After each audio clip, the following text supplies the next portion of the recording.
Perk, I need you right now. You're an NBA champion, and a whole lot happened right there. So not only does Stephen A. believe LeBron will win no more rings, he also essentially retired him. Perk, will LeBron win another title? Molly, one thing that I've known and realized not to do is go against LeBron James. And I don't care if he's 40 years old, right? This dude is just different. And you know the thing that bothers me is that Stephen A. has been around the game for so long, covering Allen Iverson, watching him go to war with the Los Angeles Lakers. And he knows, out of all people, he knows that it's a marathon and not a sprint, and that championships are not won in November, they're not won in December, they're not won in January, that they're won in June. That at the end of the day, it comes down to who's playing the best basketball towards the end of the season. Are you peaking then? Are you finding your stride? Are you hitting your chemistry? So when I look at LeBron James and I look at the Los Angeles Lakers right now, Stephen A., it's a reason we put LeBron James in the MVP conversation. It's a reason we put Steph Curry in the MVP conversation. It's a reason we put Kevin Durant in the MVP conversation. Because you know why? When you take those guys off their team, where would their team be? That's how valuable LeBron James is to the Lakers. Not only is he going to go out there and get you the stats and the numbers, he brings leadership. He brings the on-the-court coaching. He puts that battery in Anthony Davis back that he needs. You ever see Anthony Davis and how his game elevates once LeBron James get back on the floor? It's a reason behind that. So one thing I will not do, and I tried to warn my brother Stephen A. 2 years ago, which he didn't jump off the ship, but when they were down there in the bubble and Damian Lillard and C.J. McCollum was cooking before the playoffs, everybody was a little scared. You remember that? You didn't take them. No. I didn't say you took them, right. But you did say, I wouldn't be surprised. I'm a little worried because the way that Damian Lillard and them is playing, I wouldn't be surprised if they win this series. And I told everybody, pump your brakes. Pump your brakes, because one thing I will not doubt is LeBron James, and he didn't let us down. I hear where you're coming from, KP. No, I understand.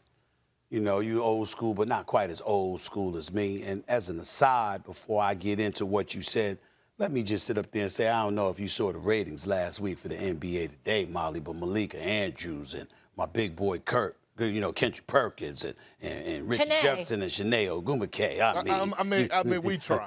I mean, you see the ratings. We try. I mean, they handling their business. Yes, they handling their business. We try. Ain't nothing but love for all of y'all. I'm so proud. I'm so proud of all of y'all. Stephen A. Molly, we doing it as a whole, though. That's right. As a whole. That's right. I mentioned everybody. Team effort. I mentioned everybody. No, Stephen A., I'm talking about across the network. We doing it as a whole. We do what we do. Team effort. We do what we do. Let me say this to you. Worldwide leader. I heard everything you said, Kendrick Perkins, but I didn't stutter. It's over. And I just want to congratulate LeBron James for that illustrious career that he has had. Because let me tell you something. It ain't about him. I'm not questioning his greatness. I'm not saying slippage. I'm not saying that LeBron James going to come back and be a shell of himself. I'm going in the opposite direction. I'm saying LeBron James going to be everything you said. He's going to be everything you, I, and most of the basketball planet expects. And it will not be good enough. This Golden State Warriors team is something special to behold. Steph Curry, I think it's safe to say he's the lead candidate for league MVP, honest. I think it's safe to say that right now, the way he's balling, okay? By the way, just as an aside, just a little small thing, KP, not that it matters most to people, he shoots like 95% for the free throw line. Jordan Poole shoots like 93% for the free throw line. Jordan Poole can ball. I saw Draymond Green hit a couple of threes the other night. I saw Draymond Green do that. I see Draymond Green having improved his three-point shooting based on compared to what we've seen. He's over in the mid-30 percentile right now. Okay, so I got Steph Curry. I got Jordan Poole. I got Toscano. I got this kid Kuminga, who's coming off the bench now, 19 years of age. I mean, this dude is an athletic freak, okay? I got that going on. I got Damian Lee. I got Gary Payton II. I got Draymond Ballin. Oh, by the way, I got James Wiseman coming back. I got Klay Thompson coming back. I'm sorry. When I look at the Los Angeles Lakers, now granted, you can make trades and all of that stuff. I'm talking presently constructed. I'm saying if you look at it like for what it is, you at your best, they at their best. I'm telling you, they ain't beating the Warriors. This is not, I want to be very clear, it is not an indictment against the Los Angeles Lakers. It's not like I'm saying the Lakers going to get knocked out in the first round. I actually think you're going to go to the conference finals. I don't see anybody else taking the Lakers out but Golden State. I'm speaking about the greatness that I am witnessing from the greatest shooter God has ever created, along with the collection of parts that have been around him. You do your homework. You notice that their willingness to move without the basketball and how it creates shots for these guys. These Warriors are also a top 3 team defensively. The Lakers, with Frank Vogel as their coach, is ranked 28th. I'm telling you right now, is that going to last? No. Will it change? Yes. But it don't matter.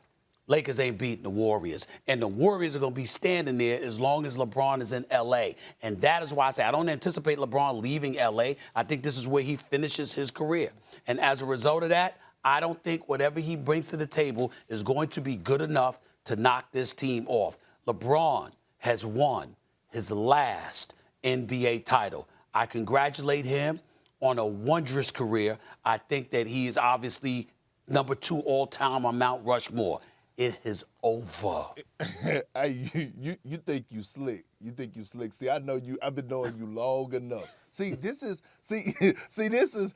not. I mean, it has a little bit to do with the Golden State Warriors and this. Has a lot to do with it. No, it has a lot to do with it. But let me tell you, you think you slick. See, what happens is if LeBron James wins another title, then you got to see me again. You got to see me again about this whole LeBron James and MJ debate. And I get it because, see, he starts to inch a little bit more, and then you have to go back and you have to say, God damn it. Can I give you some news? Yeah. If LeBron James wins the title this year, it's just so good, right? They have got a lot better. You're looking at Chicago Bulls. You're looking at Milwaukee. You're looking at Philly. Although they're going through a slump right now, they still don't have Joel Embiid. You got too many teams. The Hawks are starting to play better. Here's the thing, right? When I look at the Brooklyn Nets, my concerns is not Kevin Durant, because he's playing the best basketball of his career, in my opinion. My concerns is not even James Harden. I feel like he's going to figure it out. My concern, and one of my concerns has always been Steve Nash. And I think against the Golden State Warriors, we saw that. We saw that. And I know a lot of the blame went on the players, and I get all that. But preparation, adjustments, it means everything, especially when you're playing against a team that's at the same level as you. We saw Golden State preparation. It was a lot different. They approached that like it was a playoff game. Ron Adams and Mike Brown had those boys out there on the defensive side of schemes in a diamond setting. Sometimes they were trapping. Sometimes they was in man-to-man. And what I saw Steve Nash do against the Golden State Warriors bothered me. When I saw him bench LaMarcus Aldridge, a guy that has been your third option type player this whole season, and you get to this game and you bench him, he don't play a minute in the first half, and all of a sudden, what did LaMarcus Aldridge do last night? He come in and dropped 24 off the bench. So my concerns is not Kevin Durant or James Harden, it's Steve Nash, and is he able to coach and make adjustments on the fly? And against Golden State, we saw that he's not on that level yet. Let me get real serious on this subject, Kendrick Perkins. I don't disagree with you with your point. It's bigger than that, but I don't disagree with your point. But what I'm about to say, in my time with you on this show, I've never been more sure in my life that you're about to agree with every word that I say. You bring up Steve Nash and lack of preparation. Steve Nash has never coached a day in his life in the NBA. Never coached on any level before he got the Brooklyn Nets job. Whose fault is it that he's there as their head coach? That would be KD and Kyrie. Now, I would remind the world, Steve Nash, a good man, a hell of a player, Hall of Famer, who, by the way, I think has the potential to be a very, very good coach. He's had some good moments. Last year wasn't god-awful, even though we saw some hiccups in the postseason, particularly with his usage of Kevin Durant not spelling for him and leading him to exhaustion, where he had nothing left in overtime against Milwaukee in Game 7. But what I would say to you, KP, who was available at the time that the Brooklyn Nets were looking for a coach? I believe Mark Jackson was available. I believe Ty Lue was available. We sit here today, Molly, Kendrick Perkins will confirm, Ty Lue might be the best coach in basketball right now. Ty Lue of the Los Angeles Clippers, when we watch the work that that man has done since he's been head coach of the Clippers, he might be the best coach in basketball. Might be. You bypassed both of them. I'm not blaming Sean Marks for that. We all know what KD wants, KD gets, because he is the Brooklyn Nets. They got no hesitation with him because that brother wants the ball all day, every day. And by the way, he came into the game against Golden State averaging 28.9 points, 56% shooting from the field, and better than 40% from three-point range. He's been doing his job. I need James Harden to do better and remind us that he's a superstar too, and to start playing like one on a consistent basis. Don't get me started with Kyrie. You know where I stand. You heard what the hell I said yesterday. Ladies and gentlemen, I didn't stutter. I don't give a damn what anybody says. He's betrayed them. And I'm going to say that till the cows come home. Plain and simple. He ain't taking no vaccine and all that stuff. I understand that. I believe that even if there was no vaccine, Kyrie would find an excuse to get time off from work, because that's just how he rolls. But Kyrie Irving and Kevin Durant not only signed off on Steve Nash being the coach, you had a whole bunch of brothers out there that were looking for opportunities to get their shine, and they didn't even facilitate cats getting interviewed for the job. That's a fact. There were no brothers in the pipeline that we saw coming through the back pages of a sports section.